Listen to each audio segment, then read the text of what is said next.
Alright, so the dawning, it's here.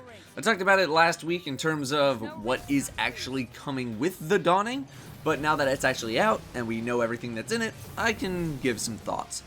My initial reaction to the dawning was, this is what a live event should always be like in terms of how much stuff we're getting, if not more.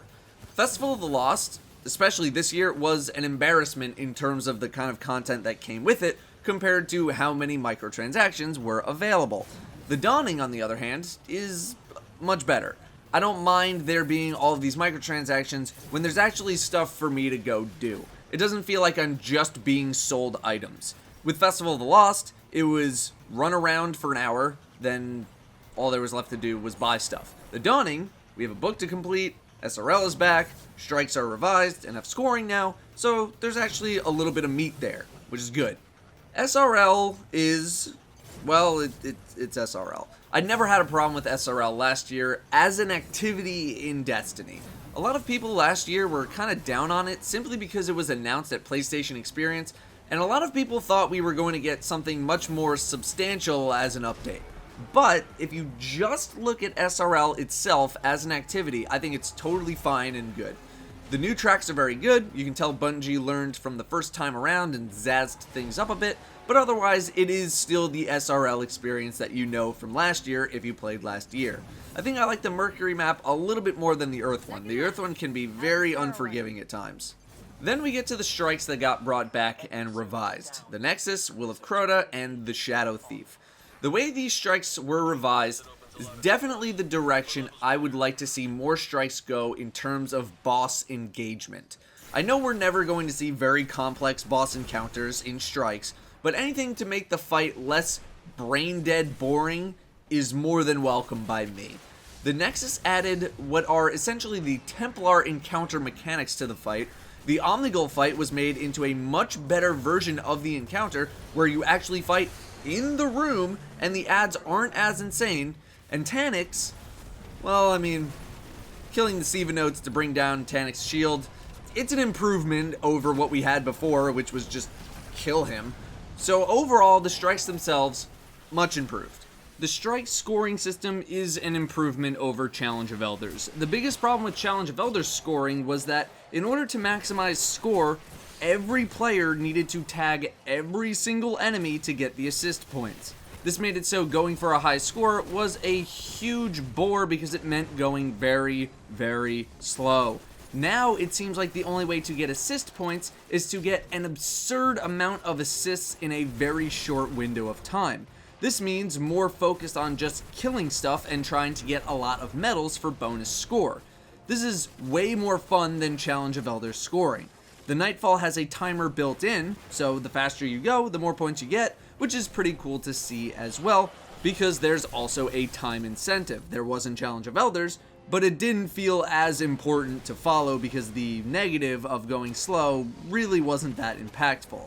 One thing that I noticed is that since some strikes start you in a regular patrol area, that you're able to get points from stuff not in a darkness zone. I don't know if that's intended or not. It doesn't really seem like it is. We'll find out. Now, according to the Bungie website for the Dawning, there is a weekly Nightfall leaderboard. I've asked around to find where said leaderboard is.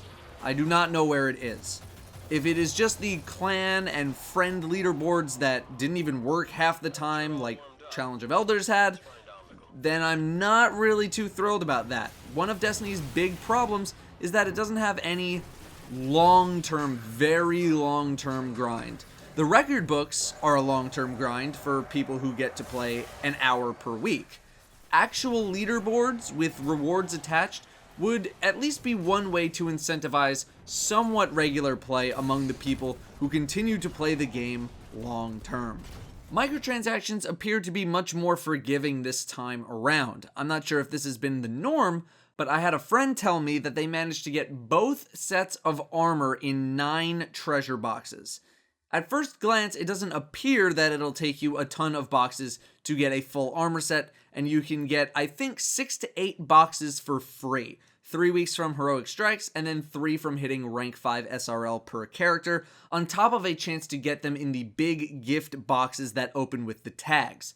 The armor works like the desolate armor sets of the Taken King, and while people made a big stink about buyable armor, I expressed some concerns as well.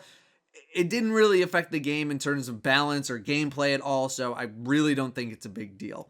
I haven't bought any just yet myself, but even still, the microtransactions are a little bit more forgiving, not only because it seems more likely to get stuff that you actually want, but because there are actually things to do in the game in this event. It doesn't feel like I'm just being sold microtransactions. A lot of people are a bit annoyed about the fact that there was no weapon balance patch to go along with the Dawning.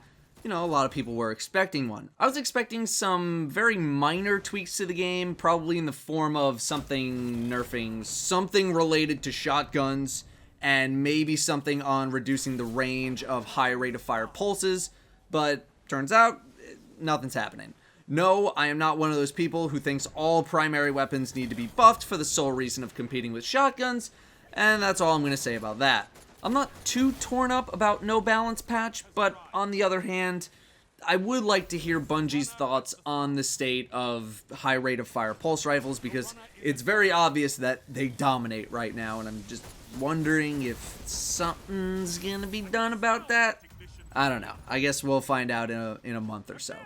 So, those are my thoughts on the Dawning. Overall, much better than SRL from last year, much better than Festival of the Lost, and second to the April 2016 update, probably the best live event that we have had in Destiny. That's not to say that there isn't room for improvement, but the Dawning is much better. This is what I would like to see the future of these events become. Bigger and bigger. If you enjoyed the video, positive rating would be very much appreciated. Let me know your thoughts on the Dawning in the comments. Thank you all very much for watching, and I'll see you next time.